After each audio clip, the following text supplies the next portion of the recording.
किंवा अपेक्षेप्रमाणे नाही समोरचीनं उत्तर दिलं तर नैराश्यामध्ये जातं. 8व्या दिवशी त्या मुलीचा फोटो पेपरमध्ये बघायला मिळालं, आत्महत्या केली तिने. आयुष्य किती मौल्यवान आहे हे सगळं विसरून चाललेलं आहे. हाय हॅलो नमस्कार, मी सर्वांची लाडकी अर्पणा आणि वेगवेगळे विषय तर मी नेहमी आणतच असते तुमच्यासमोर. आजचा विषय खूपच महत्त्वाचा आहे सगळ्याच एज ग्रुपला असं म्हणायला मला काही हरकत नाही. तर बेसिकली सर्वांना बारीक सारीक गोष्टीवरून टेन्शन येतं. बरं, टेन्शन म्हणजे काय हे अजून माहीत सुद्धा नसतं, पण आता लहान लहान मुलं सुद्धा मला टेन्शन आलंय हे इझिली म्हणून जातात. आणि ह्याच गोष्टीवर सविस्तर आपण बोलणार आहोत. आज आपल्या सोबत आहे doctor Pratap Patil, homeopathic consultant आहेत. शिवाय सेक्स अँड मॅरेज ह्या गोष्टींवर सुद्धा ते कन्सल्टिंग करतात. सर, सर्वप्रथम नुसता एंटरटेनमेंट ह्या माझ्या चॅनलमध्ये तुमचं स्वागत आहे. नमस्ते. खूप मौल्यवान वेळ आम्हाला तुम्ही दिला आहात. तर मी आता जसं म्हणाले की सुरुवात करतानाच की टेन्शन, डिप्रेशन ह्या गोष्टी हे शब्द माहीत सुद्धा नाही आहेत, म्हणजे लहान मुलांना देखील. बरोबर. तर बारीक सारी गोष्टी, उद्या पेपर आहे टेन्शन आले, माझी पेन्सिल सापडत नाही आहे टेन्शन आले. हे एक्झॅक्ट नेमकं काय आहे, काय हे नेमकं टेन्शन? नैसर्गिकरित्या ज्या अपेक्षा असतात त्या सर्वसामान्यपणे पुऱ्या होत नाहीत. त्यावेळेला टेन्शन म्हणजे ताण तणाव येतो. माझा अभ्यास झाला नाही, हे एक टेन्शन म्हणजे तणावाचं कारण आहे. मग अभ्यास झाला नाही म्हणजे आपण बघतो लहान मुलं एकमेकावर चिडचिड करतात, राग काढतात, नंतर हातपाय आपटणे, ह्या सामान्यपणे ज्या गोष्टी असतात. म्हणजे आपल्याला निदर्शनाला येतं की बाबा ह्या चिडलेला आहे म्हणजे ह्याचा अभ्यास झाला नसेल. त्यातनं नैराश्यातून आणि काय करतात मुलं, पोट दुखायला लागलं, संडासला. लहान मुलांच्या बाबतीत आता आपण सांगतोय. म्हणजे शाळेला जाणारी मुलं सुद्धा त्यांना टेन्शन आल्यानंतर काय करतात, ज्या वेळेला शाळेची बस किंवा रिक्षा येते त्यावेळेला संडासला पडतात. नंतर अजून माझं जेवण झालं नाही, अभ्यास झाला नाही, शाळेत मला टीचर मारतात असंही सांगतात, खोटं नाटक. तर हे तणाव जे आहेत ना, हे गोष्ट समजून घेण्यासाठी पालकांचंही तितकंच म्हणजे मौल्यवान तिथं म्हणजे लक्ष दिलं पाहिजे. म्हणजे हा बाबा मुलगा आपला दररोज नेहमी शाळेला जातो, आजच काय याला हे झालं, आल्यानंतर त्याची म्हणजे हे अभ्यासाचं जे काय असतं ते त्यांनी बघून त्याला सांभाळून घ्यावं. त्याची समजा बौद्धिक पातळी कमी असेल तर त्याच्याकडून अपेक्षा फार ठेवू नका. ज्या वेळेला अपेक्षा खूप ठेवल्या जातात आणि अपेक्षा भंग होतो त्यावेळेला तणाव हा आईबाबांना पण येतो आणि मुलांना पण येतो आणि त्यालाच आपण स्ट्रेस म्हणतो. मग स्ट्रेस घालवण्याची कारण म्हणजे शांततेनं पहिलं घेतलं पाहिजे. आणि सर्वात चुकतं कुठं की अपेक्षा आजकाल कॉम्पिटिटिव्ह ह्याच्यामुळं काय व्हायला लागलंय की मुलांच्याकडून खूप अपेक्षा ठेवलेल्या जातात. शाळा पण ठेवते, पालक पण ठेवतात आणि म्हणजे कॉम्पिटिशन आपण म्हणतो की नाही, त्या कॉम्पिटिशनला येण्यासाठी मग त्याला वेगवेगळे मार्ग, त्याला वेळ असा मिळत नाही विचार करायला, खेळायला. जे काय पूर्वी नैसर्गिकरित्या असायचं खेळणं बिळणं ते पूर्णपणे बंद झालं. निसर्गाशी त्याचं नातच तोडलेलं आहे. आता फक्त ते आपण जर बघितलं तर त्यांना खायला प्यायला जर दिलं तर काय दिलं जातं, म्हणजे आपण कोणाला म्हणजे नावं ठेवत नाही, आजकाल फास्ट फूड दिलं जातं. त्याने आणि सर्व सिस्टीम बिघडून जातात मुलांच्या.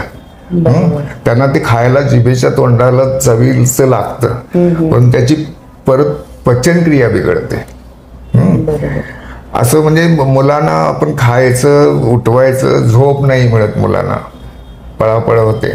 या सर्व गोष्टी कारणे आहेत की त्यांना मुलांना तणाव येतो आणि परत परीक्षेला अभ्यास नाही झाला ह्याचा तणाव येतो. आणि मग पालक काय म्हणतील, आई बाबा काय म्हणतील, ह्या गोष्टीचा सुद्धा तणाव येऊन ते नैराश्यामध्ये जातात. आपण बघितलं तर त्यांची मुलांची तोंड लहान झालेली असतात, भय त्यांच्यामध्ये निर्माण होतं शाळेला जाण्याच्या अगोदर भय. आणि भय जर त्यावेळेला जर ते त्याचं निरसन नाही झालं तर ते आयुष्यभर चालू शकतं. नंतर आता हे मुलांच्या मधले तणाव आपण बघतो, हे शाळा वगैरे झालं आणि शिवाय बेसिक आई वडील घरामध्ये असणारी सगळी लोक कशी वागतात त्याचाही परिणाम मुलांच्यावरती होतो. म्हणजे आई बाबांच्या मध्ये जर थोडंसं वादविवाद असतील तर तेही त्यांच्या निदर्शनाला येतात. आणि त्याच्यामुळं मग ते त्या प्रकारे बोलायला लागतात, कोण कोणाचं ऐकत नाही. हा, तर ही सुद्धा गोष्ट आहे ना, मुलांच्या समोर किती एक्सपोज करायची हे पालकांनी सुद्धा म्हणजे तिकडं पूर्णपणे लक्ष द्यावं. बरोबर. हे हा बोला. नाही, हे तर झालं लहान मुलांचं. तरुण पिढीमध्ये तर काय टेन्शनचं प्रमाण आणि डिप्रेशनचं प्रमाण, फ्रस्ट्रेशन. हा, तरुण पिढी जर आपण बघितली ना, आता म्हणजे साधारण 20 वयाची वगैरे, याला कारण काय आहेत? एक तरी अपेक्षेप्रमाणे आपण म्हणजे ज्ञान घेतलेलं नसते किंवा परीक्षा दिलेल्या नसतात किंवा आपण त्याच्यामध्ये फेल्युअर झालेलं असतं असं म्हणायला काय हरकत नाही. आणि अपेक्षा वाढलेल्या असतात. मला त्याच्याप्रमाणे मोटरसायकल पाहिजे, त्याच्याप्रमाणे हे पाहिजे, त्याच्याप्रमाणे ते पाहिजे, आणि तर ते मिळत नाही. नैसर्गिकपणे ज्या अपेक्षा असतात त्या पूर्ण नाही झाल्या की नैराश्य येतं. मग ताणतणाव वाढतो. मग ते मिळत नाही म्हटल्यानंतर मग ते झोप बिघडते, त्यांची झोप येत नाही, खाण्यामध्ये बिघड होतो, आणि या सर्व गोष्टीचं म्हणजे त्यांच्या शारीरिक प्रकृतीवर सुद्धा परिणाम होतो. आणि मग कसं आहे, त्यातून चिडचिड निर्माण होते. मला ही गोष्ट नाही मिळाली. आता मी साध्या एक उदाहरण सांगतो की माझ्याकडे एक मुलगीच होती, स्कूलला जाणं, हा फीज भरायच्या होत्या तिच्या, आणि तिने वडिलांच्याकडे फीज मागितली. आता नाही देत, उद्या परवा बघू, असं वडील म्हणून गेले. कदाचित त्यांच्या धावपळीमध्ये असेल. तर आश्चर्य वाटेल मला, 8व्या दिवशी त्या मुलीचा फोटो पेपरमध्ये बघायला मिळाला, आत्महत्या केली तिने. ह्या इथंपर्यंत हे आता पोहोचलेले आहेत. म्हणजे आपण स्वतःचा एक विचार करायला पाहिजे, ते करत नाही पिढी. आणि कसं होतं, ह्या विचार न करण्यामुळं म्हणजे हेस्ट मेक्स वेस्ट म्हणतात तसं एक चुकीचं पाऊल उचललं जाते. आयुष्य किती मौल्यवान आहे हे सगळं विसरून चाललेलं आहे. फक्त अपेक्षेच्या ओझ्याखाली चाललेले. अपेक्षा, स्पर्धात्मक युग आहे. तेच म्हटलं ना, स्पर्धेत काय सगळेच पहिले येऊ शकत नाही, सगळेच काय म्हणजे चांगल्या नोकऱ्या मिळू शकत नाहीत, चांगल्या ह्याच्यामध्ये जाऊ शकत नाहीत. आणि तरुण पिढीमध्ये आता प्रेम प्रकरण, त्यामध्ये फेल झालं किंवा अपेक्षेप्रमाणे नाही समोरचीनं उत्तर दिलं तर नैराश्यामध्ये जातात. Disappointment, love disappointment. तर त्या केसेस अगदी आत्महत्येपर्यंत पोहोचतात, सेल्फ टॉर्चर करतात. नाहीतर मग दारू, गांजा, इतर गोष्टीकडेही वळतात. मग ही आजची पिढी बर्बाद व्हायला लागली आहे, त्या म्हणजे खूप अपेक्षा असल्यामुळं. आणि मग सोशल मीडिया किती कारणीभूत आहे ह्या गोष्टीसाठी? हा, मी तेच म्हणणार होतो, आपला मोबाईल जो आहे, आता तिथूनच सुरुवात करूया. तो खूपच चांगला आहे, पण त्याचा यूज कसा करायचा हे ठरवलं पाहिजे.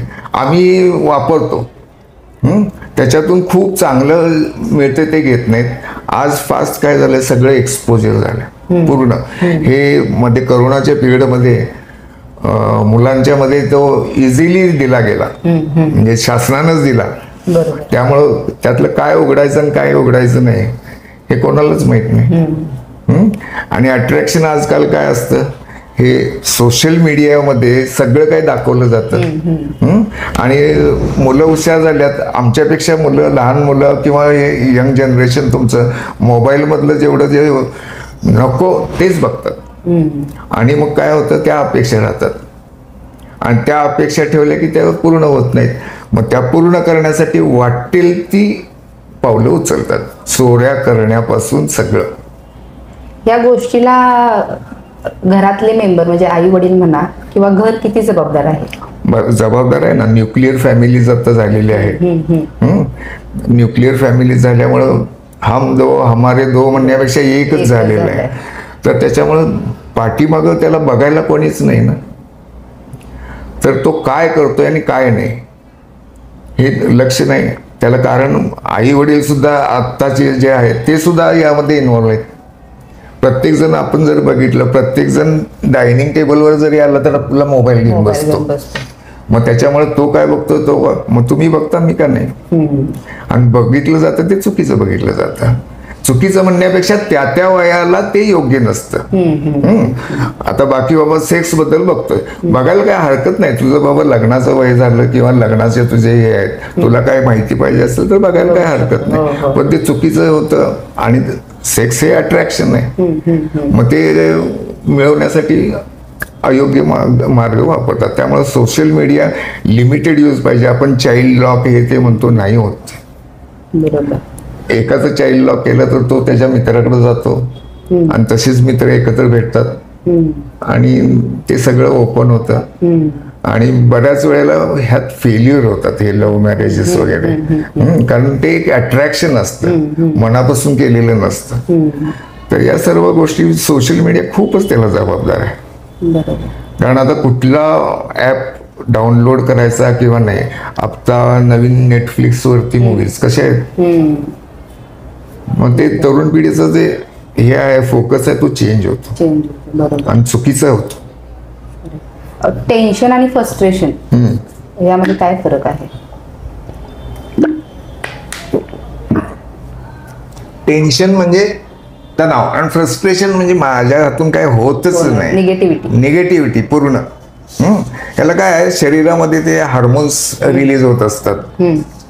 म्हणजे फॉर एक्झाम्पल नाही, ट्रूली ज्या वेळेला डिप्रेशनमध्ये जातात, स्ट्रेसमध्ये जातात, त्यावेळेला कॉर्टिसॉल नावाचा एक हार्मोन असतो. नंतर ॲड्रिनालिन, नॉर ॲड्रिनालिन हे जे हार्मोन्स आहेत हे स्ट्रेस वाढवतात तुमचे.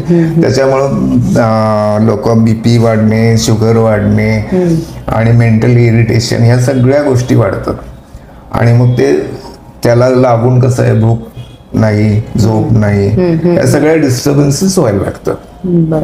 आणि अल्टिमेटली तो पेशंट होतो असं म्हणायला हरकत नाही. पण तू ज्या त्या वेळेला जर ते ताणतणावाचे व्यवस्थित हँडलिंग केलं, म्हणजे आपण म्हणतो की काय केलं पाहिजे ताणतणाव हँडलिंग करायला, आपण यातच घेऊया ते. ताणतणाव हँडलिंग करण्यासाठी पहिलं म्हणजे तुम्ही एकटं बसूच नका. कंपनी पाहिजे आणि ती पण सिलेक्ट करा, कंपनी कशी आपली असावी. कारण तुम्ही ज्याच्याजवळ बसणार त्याप्रमाणेच तुम्ही शिकणार किंवा शिकवणार. नंतर व्यायाम हा प्रकार आजकाल फार रेअर झालाय. गेले तर डायरेक्ट जिम मध्ये आणि ते चुकीचं त्याच्यामध्ये आहार विहार काय ते घेऊन, म्हणजे पावडर्स घेऊन तिथेही फेल्युअर होतात. आणि तिथं ते हार्मोन्स दिले जातात. ऑलरेडी स्ट्रेसला हार्मोन कॉर्टिसॉलच येतो आणि त्या टाईपचेच हार्मोनचे पावडर्स बऱ्याच ठिकाणी हे झालेले आहेत आणि तिथेही फेल जातात. फक्त ते काय हिरो हिरोईनला इमिटेट करण्यात, म्हणजे इव्हन पूर्वीच्या काळातही होतं, पण तो हा प्रकार नव्हता मार्केटिंग किंवा आपला प्रॉडक्ट खपवणे. आता ते झाल्यामुळं ते पिढ्या अशा खराब होत चालल्यात. म्हणजे डायबिटीस शिवाय तुमचे आता डायरेक्टली म्हणायला हरकत नाही की मॅकडोनाल्ड आणि हे जे आहेत पिझ्झा बर्गर हे फूड सुद्धा आतड्यांच्या मध्ये बिघाड करून अल्टिमेटली ते मनावरती त्याचा परिणाम होतो. बरोबर, असं झालेलं आहे. मग आपल्याला यातून बाहेर पडायचं असेल तर नेमकं काय करायला पाहिजे, सुरुवात कशी करायला पाहिजे? सुरुवात म्हणजे जे काय तुम्हाला होतंय ते जवळच्या व्यक्तीला बोला. जवळची व्यक्ती आई वडील असू शकतात, वय बदलेल तसं त्याप्रमाणे तुमचे मित्र असू शकतात, मैत्रिणी असू शकतात. आणि केअरिंग करणारं कोण असेल त्याला हे करा. तुमची थट्टा वगैरे करणारा असेल तर तुम्ही आणि त्याच्यामध्ये जाणार डिप्रेशन, डिप्रेशन मध्ये जाणार. खरोखर तुम्हाला जीवाभावाचा मित्र मैत्रीण कोण असेल, आणि सगळ्यात मी तरी म्हणेन की आई वडिलांना मित्र मैत्रीण करा पहिलं. कारण रक्ताची काही नाती असतात आणि ते त्याप्रमाणे करायला बघतील. तुम्ही आता आई वडिलांना मित्र मैत्रीण करा असं म्हणालात. आपण मगाशीच बोललो की आई वडिलांना वेळच नाहीये. वेळ नाहीये ना, परंतु मित्र मैत्रीण मुलांनी करून घ्यायला पाहिजे की आई वडिलांनी ज्या त्या वयात, आई वडिलांनी ज्या त्या. मी तरी प्रत्येक आता मुलगी आली तर मुलगीची आई बरोबर असेल तर तिला सांगतो, आता तिला जर कायम तू बोट करत राहिलीस बाई तर तुला तिचे सिक्रेट्स काही सांगणार नाही. सिक्रेट्स म्हणण्यापेक्षा ज्या वयामध्ये चेंजेस होतात ह्या तुम्ही तिला सांगितलं पाहिजे. तिनं कोणाकडून तरी ऐकून परत त्यामध्ये ते माझं असं होतंय ते हाईड करू शकते, कोणाला न सांगता ते हे मग माझ्याच बाबतीत असं घडतंय का, मग चुकीचं आहे का, हे असं सगळं करून ते परत कुठल्या तरी एका डिप्रेशन मध्ये जातात. बरोबर. आणि मुलांचंही तसंच होतं, बाबाला सांगावं तर ते चिडतात. तर त्यांनी मित्र व्हावं एक ठराविक वयानंतर, कारण सगळे चेंजेस जे होतात ते साधारण रफली 12-13 वयानंतर व्हायला लागतात, 19 पर्यंत, म्हणजे त्याला आपण टीन एज म्हणतो. त्या टीन एज मध्ये होणारे बदल शारीरिक असतात, मानसिक असतात. तर ह्या सर्वांच्यासाठी सपोर्ट आई वडिलांनी दिला पाहिजे. फक्त मी त्याला पैसे देतो, मी त्याला कपडे पुरवतो, वस्तूच्या रूपात नको.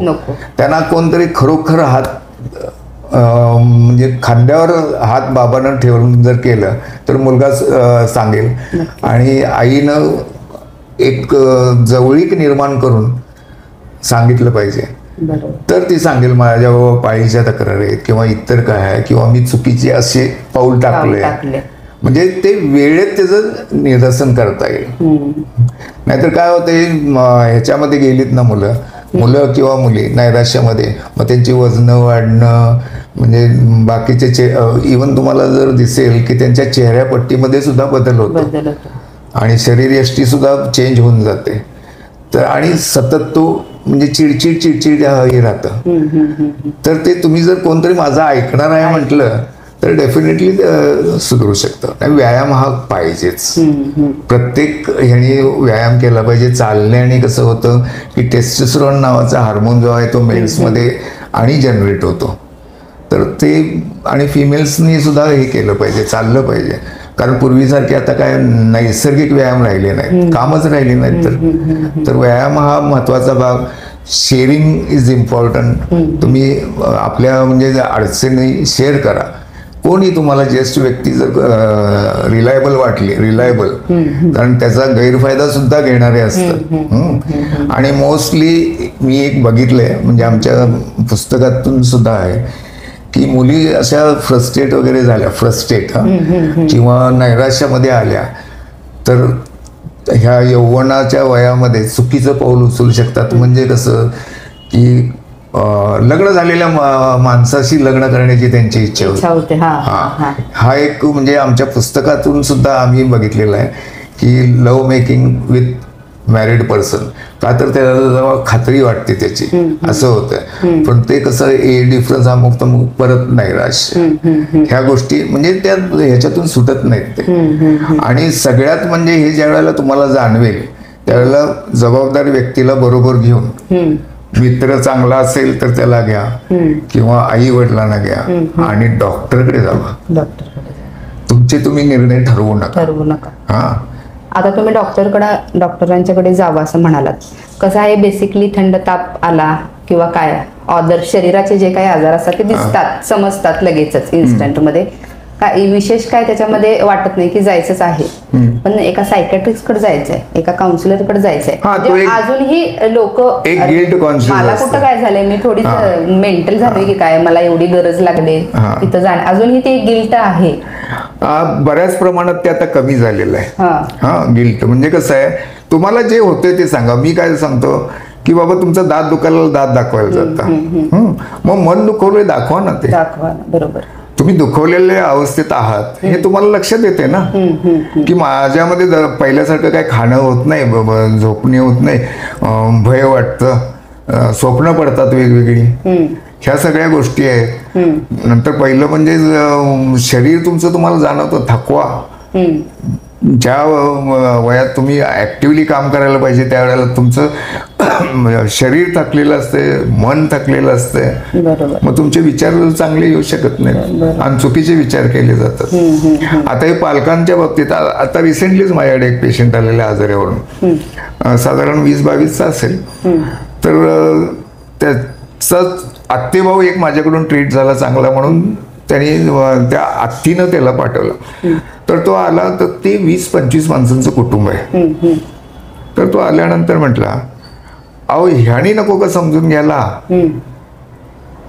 आता ते बोलतात, मी ऐकतो. आता हात उचलण्यापर्यंत त्यांचं हे गेलं. त्याला पण वाटत असतं ना मी मॅच्युअर झालोय, मग हात उचलण्यापर्यंत घेतोय. म्हणजे माझे वडील नाहीत करत, पण माझ्या वडिलांना पण किती दुःख होत असेल, माझा काका करतोय. असं ज्या वेळेला होतं त्यावेळेला मग तो म्हणतो माझाही हात उठेल. मग ते अग्रेसिव्ह होत चाललं ना, अग्रेसिव्ह फ्रस्ट्रेशनमुळे अग्रेसिव्हनेस येऊ शकतो.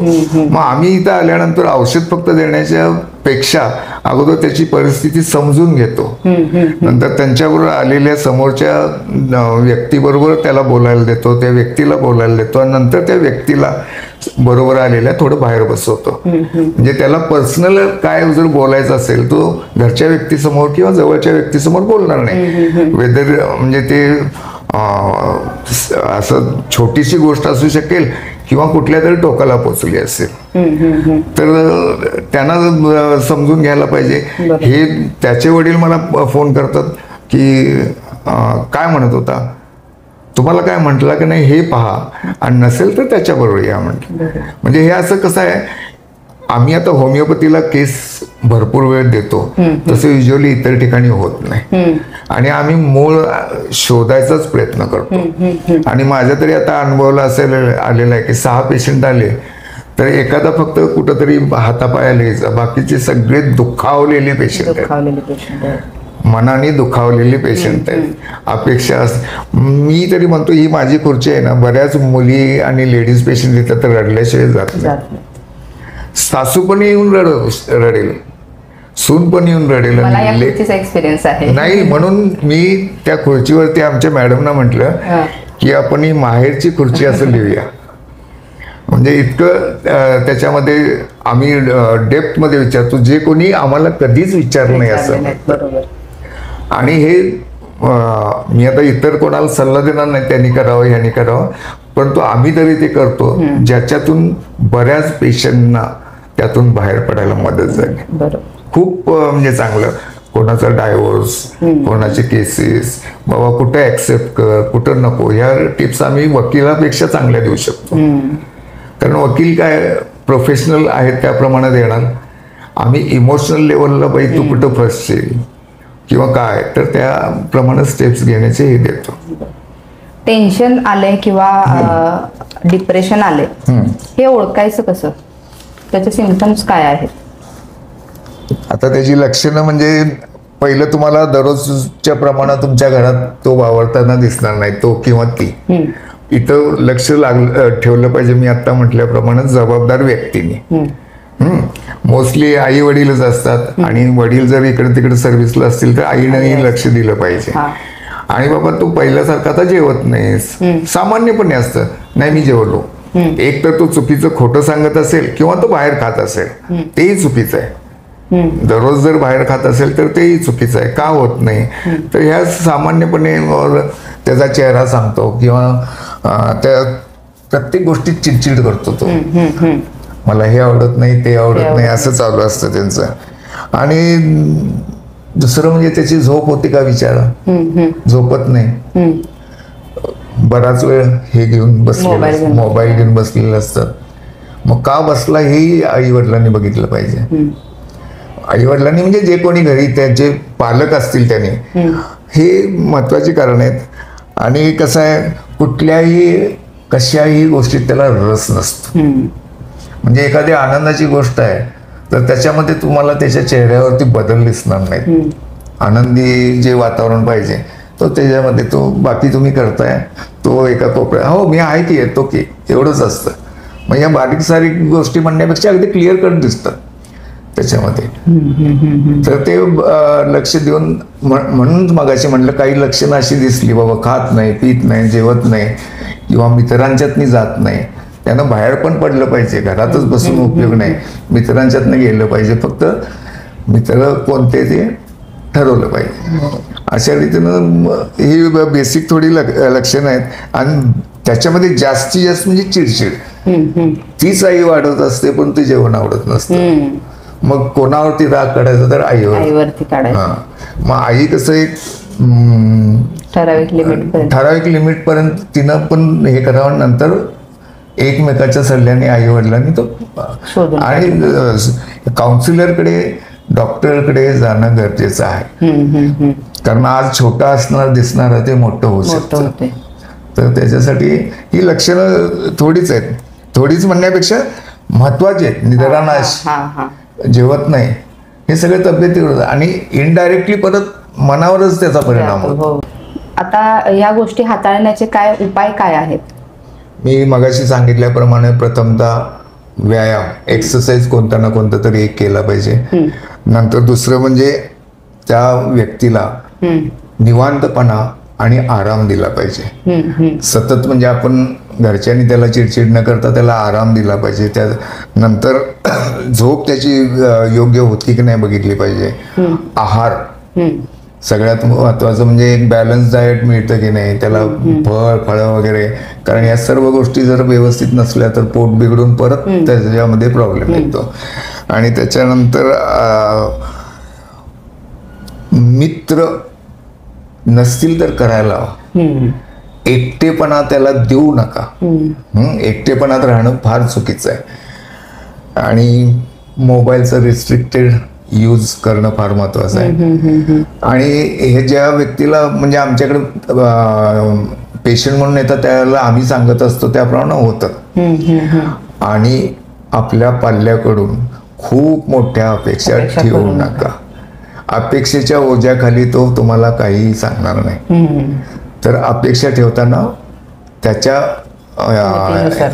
याच्यानुसार कोवतीनुसार द्या. खरंच छान, खूप छान माहिती सांगितलात सर. जसं की तुम्ही म्हणालात की आता लोक म्हणजे येतात काउन्सिलरकडे जाणे किंवा सायकॅट्रिस्टकडे जाणे, पण तरी पण कंपॅरेटिव्हली शहरी भागात ओपन माइंडेड आहेत. तसं थोडंफार खेडेगावात गेलात की खेडेगावातले आता म्हणजे मध्ये एक पालक आलेले होते गांजा ओढतो म्हणून, त्याच्यातून बाहेर काढण्यासाठी माझ्याकडे पेशंट म्हणजे आताही ह्या मोबाईलमुळे काय होते तेही फसवले गेले जातात पालक. आणि मग हे काय जवळच्या मित्रांनी मदत करावी असं माझं खूप म्हणणं आहे. कारण जवळच्या मित्राला जेवढं बोललं जातं, मित्राला मैत्रिणीला, तेवढं आई वडिलांशी बोललं जात नाही. कारण तेवढा कॉन्फिडन्स वाटत नाही मुलांना. कारण मगाशी म्हटल्याप्रमाणे मटेरियल व्हॅल्यू, आम्ही तुम्हाला हे देतो ते देतो, चांगले कपडे देतो, तुला मोबाईल घेऊन दिला वगैरे, हे नाही. तुम्ही त्याला द्याल थोडा, त्याच्यातून हे होऊ शकेल. बरोबर. खूप छान वेळात वेळ काढून माहिती दिलातच. आता आपल्याला टेन्शन, डिप्रेशन ह्या गोष्टीवर आपण बोललोय. आता एक दिवस वेळ काढून तुम्ही सेक्स या विषयावर आपण दुसरा भाग 2 हा करूया, इंटरव्ह्यूज करूयात. आणि त्यावर डीपली आपण बाकी पुढच्या वेळेला त्या विषयावर बोलूयात. शुअर. सरांनी सांगितल्याप्रमाणे की सिम्पटम्स ह्या बारीक सारीकच आहेत, पण त्या लवकर आपल्याला कदाचित कळून येत नाहीत.